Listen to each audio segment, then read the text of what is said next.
All right, good evening, everybody. I'd like to call the meeting to order. Sean Callan is not here at the moment.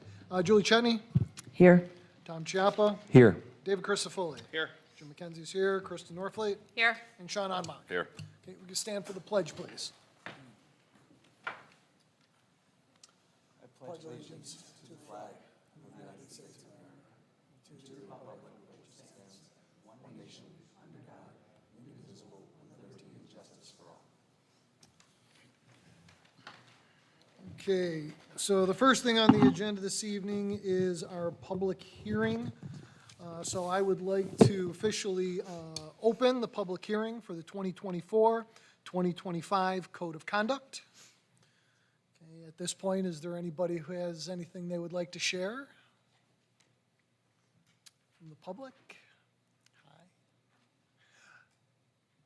Okay, if anybody does, you're between now and August 20th, where the board will be voting August 20th, you are welcome to share your comments with Dr. Kilmer, or you can come by the August 20th meeting when we'll be voting, and the floor will also be open again to the public.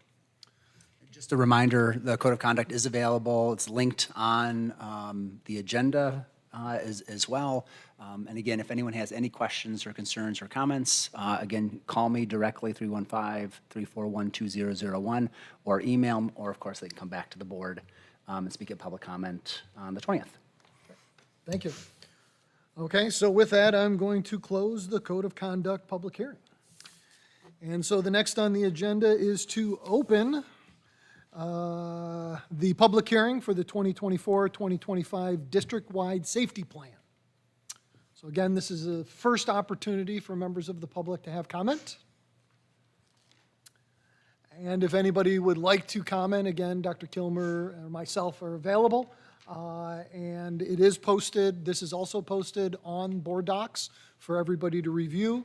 There will be a vote of the board on August 20th, so members of the public are welcome to come by the August 20th meeting to share their thoughts before the board votes.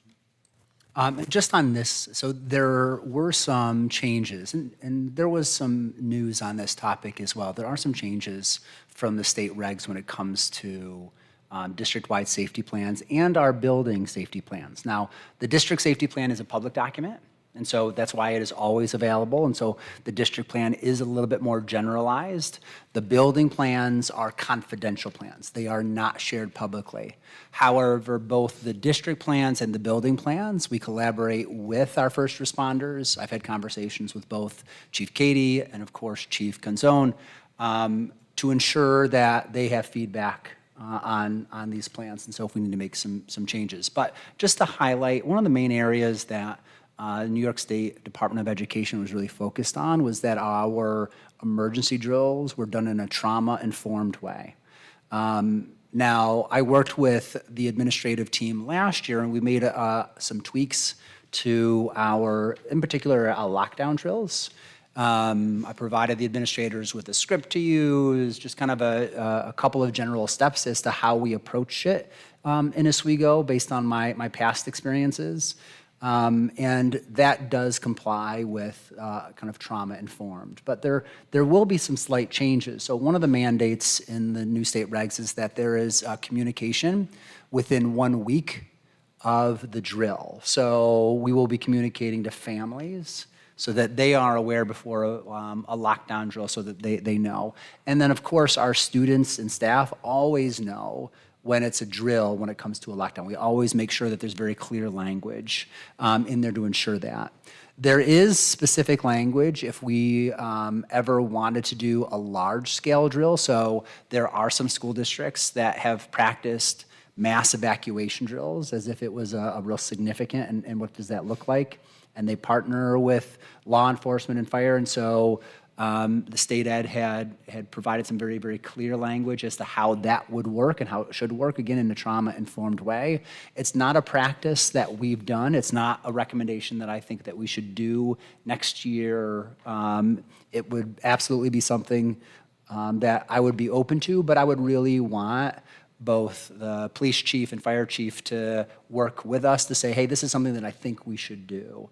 But we're not there. But there were a number of drills throughout the nation that were done in ways that weren't necessarily trauma-informed. And so I think people are just trying to be proactive to ensure that our kids' mental health and wellness is thoughtful and taken care of, and that we're not doing these drills in a way that could harm students or our staff. Because whether it's a drill or not, especially the lockdown drills, they can be stressful, right? And so it is always important for us to be thinking about that. So there is very explicit language within that. Thank you, Dr. Kilmer. So with that, I'm going to close our district safety plan public hearing. So next on the agenda is our floor to the public for our regular meeting, and nobody has signed up. So we were on to the superintendent's report. Dr. Kilmer. Yeah, just a couple of things real quickly. Amy Godkin, our middle school principal, started this week, and she's off and running. She emailed me today. They're going to make a slight adjustment to 7th grade kind of tour orientation, if you will, because of construction. If you haven't walked or driven past the middle school, it is quite torn up. It is a mess, and as a former building leader, there's nothing more stressful than walking around a school that is going to be filled with children within 4 weeks, and it is an absolute mess. But somehow, some way, our contractors often find a way to make sure that they can welcome our children and our staff. But they are making some adjustments so that our students can see the facility. So something that she was thinking about was shifting from the 20th to the 27th. So there are some adjustments that she needs to make along the way. Manetto Playground is still moving right along. That we are still optimistic that will be open and ready to go by the start of school. And then our health center in Layton is moving along well. However, we don't believe it's going to be open for the start of school, but I am optimistic by October 1st that we should be ready to go. But I'll know more about that within the next few weeks. But August is full of construction, and there's lots of deadlines to be met. But our contractors are working hard at trying to meet those so that we're ready for children come next month. Thank you very much. Next on the agenda are our committee discussions. Does the audit committee have anything? No? Okay. Community Relations Committee? No. Facilities? Sean isn't here. Policy? Just that our first meeting is on Friday. Great, thank you. And we haven't done visitation yet, so we're good. All right, we're on to the consent agenda. There are only 2 items. I'd like to group them together, please. We have A, it's a special education report, and B is minutes from our last meeting. So if I can get a motion for A and B of the consent agenda, please. Thank you, David. Is there a second? I'll second. Thank you, Sean. Any discussion? Having heard none, all those in favor? Aye. Is there anybody opposed? Motion carries. We have 1 new book title under curriculum. If I can get a motion for item A, please. I'll move. Thank you, Kristen. Is there a second? I'll second. Thank you, Tom. Any discussion? Having heard none, all those in favor? Aye. Is there anybody opposed? Motion carries. Next on the agenda is personnel. I'm going to start in grouping our professional staff recommendations together, please. So items A through D. So if I can get a motion for A, B, C, and D, please. I'll make the motion. Thank you, David. Is there a second? I'll second. Thank you, Kristen. Any discussion on items A through D dealing with professional staff recommendations? Okay, having heard none, all those in favor? Aye. Is there anybody opposed? Okay, motion carries. Next on the agenda, we have our support staff and temporary employee recommendations.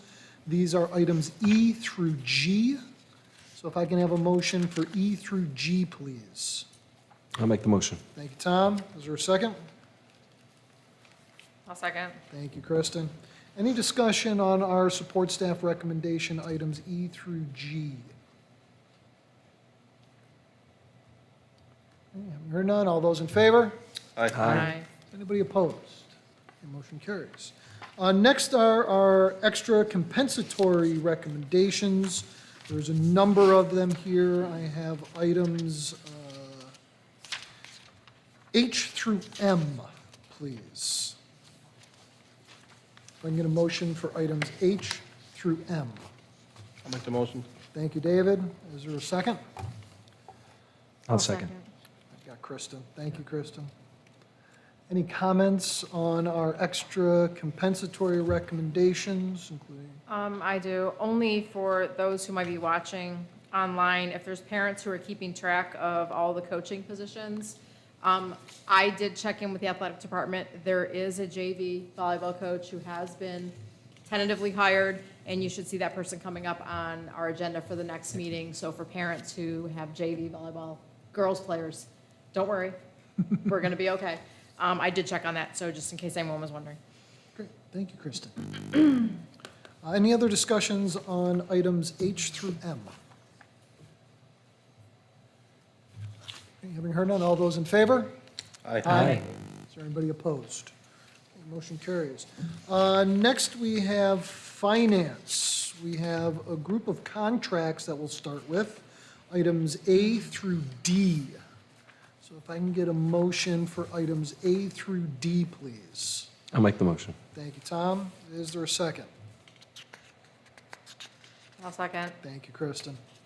Any discussion on finance items, the contracts under A through D?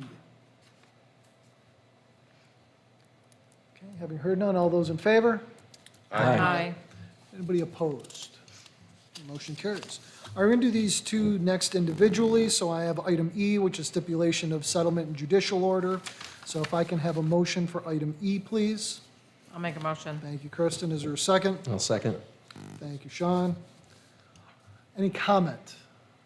Just that I reviewed all the documents, and I think that this is the best resolution of this issue for us, and it's definitely favorable to going through the court system and having the judge make a decision, which would likely result in us having to refund more money than what this is going to call for. So even though it may seem like us having to pay some money back seems like a bad deal, it's really, in the long run, this is the best deal that we could make for ourselves.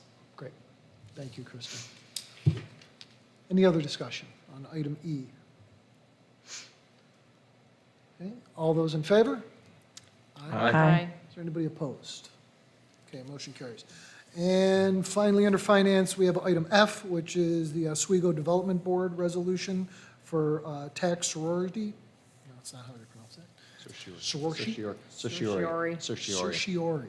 There we go. Thank you. If I can get a motion for item F, please. I'll make the motion. Thank you, Tom. Is there a second? I'll second. Thank you, Kristen. Any discussion? Item F. All those in favor? Aye. Aye. Is there anybody opposed? Motion carries. Next on the agenda, items from the board. Any board members have items for this evening? Summertime. Okay. Having heard none, there is the need for an executive session this evening for matters of collective negotiations pursuant to Article 14 of the Civil Service Law and the medical, financial, credit, or employment history of a particular person or corporation. So if I can have a motion to move to, there will not be a need for a vote afterwards. So if I can have a motion move to executive, please. I'll move. Thank you, Kristen. Is there a second? Se- Thank you, Sean. All those in favor? Aye. Aye. Anybody opposed? Motion carries. Thank you. Have a great evening, everybody.